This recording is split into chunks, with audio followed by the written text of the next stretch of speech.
ایک دلت نوجوان کو کیسے جلا دیا گیا. آپ کی زبان سے ایک شبد نہیں نکل رہا ہے کیونکہ ایک دلت نوجوان مارا گیا بنگلہ دیش میں.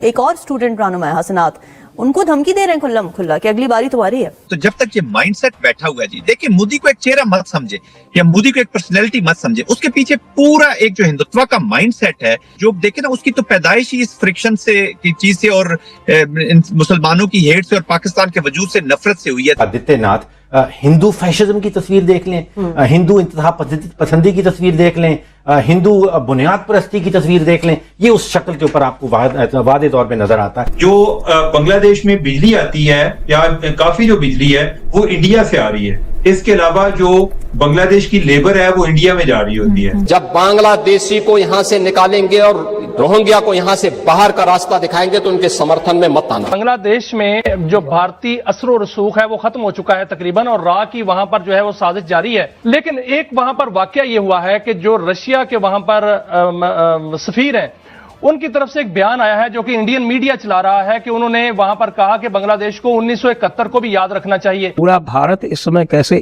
ایک ہو گیا. دیپو چندر داس کی ہتیا اتنت دکھد تھی. دیپو چندر داس کی ہتیا کے مادھیم سے پورا ہندو سماج دیش ودیش میں ایک ہوا ہے. تو ہمیں اس لحاظ سے ایک ایکسائٹمنٹ بھی ہوتی ہے جی، بنگلہ دیش کے ساتھ معاملات دوبارہ سے ٹھیک ہو رہے ہیں اور انڈیا کے مقابلے میں ہم اکٹھے ہو جائیں گے. آئی ڈونٹ نو کہ یہ کدھر تک جائیں گے. ہمیں ذرا ایک احتیاط کے ساتھ چلنا چاہیے. اور یہ آدمی جو تھا یہاں عثمان ہادی، یہ میپس پبلش کرتا تھا. تو انڈیا نے بھی سوچا کہ ان کو یہ جو حسینہ کو نکالے ہیں ان کو مارو، ان کو ختم کرو اور ان کو بتاؤ کہ ہم ادھر ہیں اور ہم ایسی چیزیں میپس اور ایسی باتیں نہیں ہونے دیں گے. خلافت عثمانیہ کا خواب دیکھنے والے جلد یہ جان جائیں گے کہ ان کے خواب ٹوٹنے والے ہیں. تھرو آؤٹ ہز کیریئر وہ ابھی 75 سال کے ہونے والے ہیں. تھرو آؤٹ ہز لائف وہ ایک نفرت کا بیج لے کر آگے بڑھے. بی جے پی اور مطلب ہے کہ بہت زیادہ مذہب اور سیاست، اور وہاں کے یہ چیف منسٹر ہیں. اچھا، ان کی گورننس کے بارے میں کہا جاتا ہے کہ ان کی گورننس اچھی رہی ہے. 1971 کے اندر جو ہے وہ انہوں نے جب جس طریقے سے سپورٹ کیا، خاص طور پہ نیول بلاکیڈ کے اندر جو سپورٹ کیا روس نے، وہ میرے خیال میں ایک اہم جز تھا. ہندوستان چاہتا ہے کہ لڑائی ہو جائے، ان کی بہت بڑی فوج ہے، وہ جا کے آکیوپائی کر لیں اور جو علاقہ ہے ان کا وہ بھی انہوں نے ساتھ لے لیں.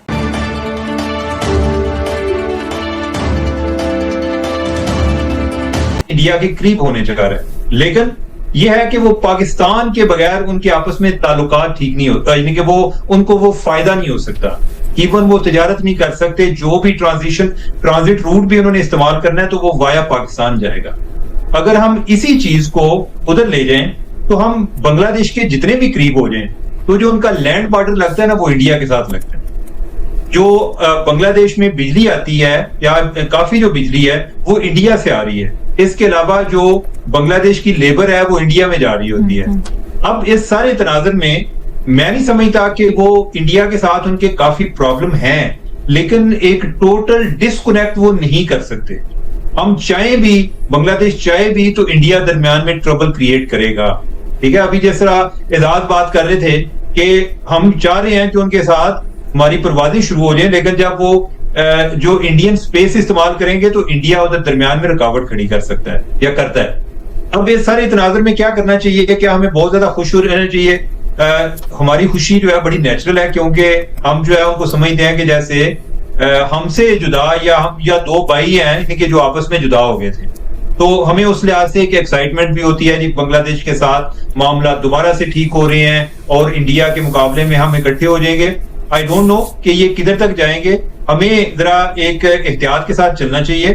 ہمیں اس اپرچونٹی کو بھرپور طریقے سے استعمال کرنا چاہیے، لیکن ایٹ دا سیم ٹائم ہماری اپروچ ایک حقیقت پسندانہ رہنی چاہیے. یہ ممکن نہیں ہے کہ وہ انڈیا کے ساتھ ٹوٹل ایک ان کا ڈسکنیکٹ نہیں کریٹ ہو سکتا. ہم اس سارے عمل میں جو اپنے لیے ایک بہتری کر سکتے ہیں، جو تعاون بڑھا سکتے ہیں، اقتصادی معاملات میں بہتری آ سکتی ہے. ایون ہم جو ہے ہمارے لیے ایک بڑی اپرچونٹی یہ ہوگی کہ جو بنگلہ دیشی فورسز ہیں، اگر ان کی کچھ ریکوائرمنٹس ہم پوری کر سکیں یا ان کی ٹریننگ پاکستان میں ہو سکے، کیونکہ 71 کے بعد تو ان کی ساری جو ریلائنس ہے وہ انڈیا پر تھی. تو جدھر سے آپ ٹرین ہو کر آتے ہیں نا، آپ کی ایک مائنڈ سیٹ سوچ بھی وہی ہو جاتی ہے.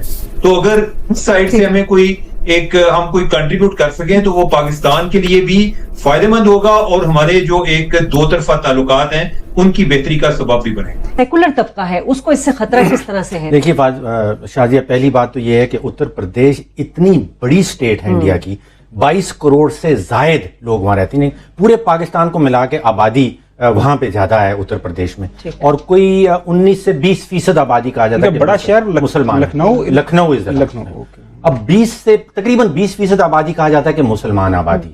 تو آپ سمجھیے کہ 4 سے 5 کروڑ مسلمان اس اسٹیٹ میں رہتے ہیں. لیکن جس طرح یہ الیکشن جیتا ہے, یعنی کہ ٹوٹل سیٹیں 403 ہیں اور اس میں سے 312 جو ہے وہ ان کی حکومتی پارٹی جو ہے وہ جیت گئی ہے. آپ کے سامنے جو نقشہ آ رہا ہے اس میں جو سارا آپ کو وہ پیلا زرد سا رنگ نظر آ رہا ہے, وہ سارا کا سارا یہ مودی کی پارٹی جو ہے وہ جیت گئی ہے.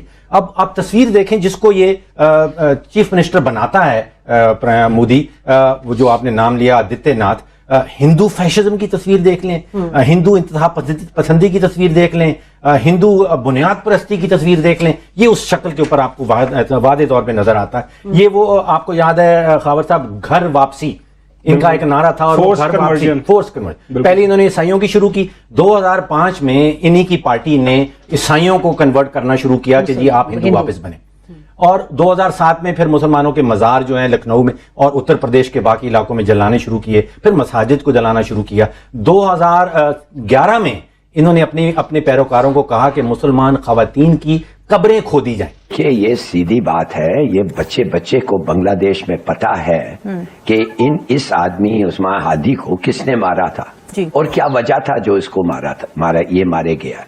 نمبر 1, جیسے آپ نے پہلے کیا, یہ تو اینٹی انڈیا تھا. اینٹی انڈیا کا مقصد یہ نہیں چاہتا تھا کہ یہ انڈیا ایک پپٹ ریپبلک بن جائے ہندوستان کا, جو بن گیا تھا حسینہ کے تحت. اور یہ آدمی جو تھا یہاں عثمان ہادی, یہ میپس پبلش کرتا تھا, اور یہ جو میپس ہوتے تھے بنگلہ دیش کے, وہ ایریاز انکلوڈ کرتا تھا ان میپس میں جو ہندوستان نے پوسٹ 1947 بنگلہ دیش سے چھین لیا. کچھ انکلیوز تھے جو انہوں نے لے لیا, اور وہ واقعی they were legitimately belong to بنگلہ دیش. تو یہ جب جیسے حسینہ نے سوچا کہ اگر میں مار کے ان اسٹوڈنٹس کو ٹھیک کر دوں گی, تو انڈیا نے بھی سوچا کہ ان کو, یہ جو حسینہ کو نکالے ہیں, ان کو مارو, ان کو ختم کرو, اور ان کو بتاؤ کہ ہم ادھر ہیں اور ہم ایسی چیزیں, میپس اور ایسی باتیں نہیں ہونے دیں گے. حالانکہ یہ سب کو پتا ہے, اور ٹی وی کلپس بھی ہیں کہ ان کا جو کلر تھا, یہ ہوڈ پہن کے, ہوڈڈ کلرز جو تھے 2, یہ پہن کے بنگلہ بارڈر کراس کر کے ہندوستان کی طرف گئے. اتنا یہ بات اب ادھر بیٹھ گیا ہے بنگلہ دیش میں کہ ہندوستانیوں نے اس کو مارا ہے کہ یونس جو ان کا جو ٹیمپرری ہیڈ آف اسٹیٹ ہے, ہیڈ آف گورنمنٹ جو ہے, اس نے یہ کہا کہ ہم ایگزیکٹلی اس نے پلیج کیا کہ ہم کبھی نہیں بھولیں گے اس کے آئیڈیلز اور ڈیمانڈز کو, اور وہ ہمارے ڈیمانڈز ہوں گے, اور کہ ہندوستان جو ہے it is trying to destabilise and seize by force portions of Hindustan چاہتا ہے کہ لڑائی ہو جائے, ان کی بہت بڑی فوج ہے, وہ جا کے آکیوپائی کر لیں, اور جو علاقہ ہے ان کا وہ بھی انہوں نے ساتھ لے لیں. دیکھیے بات سیدھی سادی یہ ہے کہ ہمیں 2 چیزیں سوچنا چاہیے, ہمارا کیا ری ایکشن ہونا چاہیے, اور دوسرا واٹ از لائکلی, اینڈ دوسرا یہ جو نئی فوج ہے بنگلہ دیش میں وہ کیا سوچتی ہے. یہ پہلی چیز یہ نئی فوج سوچتی ہے کہ وی ڈونٹ کیئر اگر ہمیں اکنامک پروگریس ہوا کہ نہیں.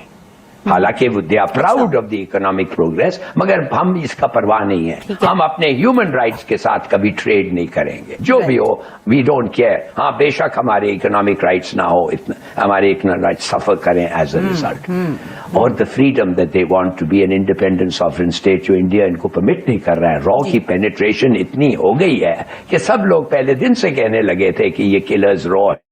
دوستو, بنگلہ دیش میں جس طرح کے حالات ہندوؤں اور بھارت کے لیے بنائے جا رہے ہیں, اس کو دیکھتے ہوئے یوگی جی نے یو پی کی ودھان سبھا میں کھڑے ہو کر یہ اسپیچ دی ہے کہ بھارت میں رہنے والے جو سیکولر ہیں وہ بنگلہ دیشی ہندوؤں پر ہو رہے اتیاچار کو دیکھتے ہوئے اس سمے پوری طرح سے چپ ہیں, ان کے منہ میں دہی جمی ہوئی ہے. لیکن انہوں نے کہا کہ اگر بنگلہ دیشیوں کے تیور یہی رہے, اگر بنگلہ دیشی اپنی حرکتوں سے باز نہ آئے, تو ہم بھارت سے اور خاص کر کے یو پی سے ان سارے کے سارے روہنگیا اور بنگلہ دیشی گھسپیٹھیوں کو کھدیڑ کر باہر نکالیں گے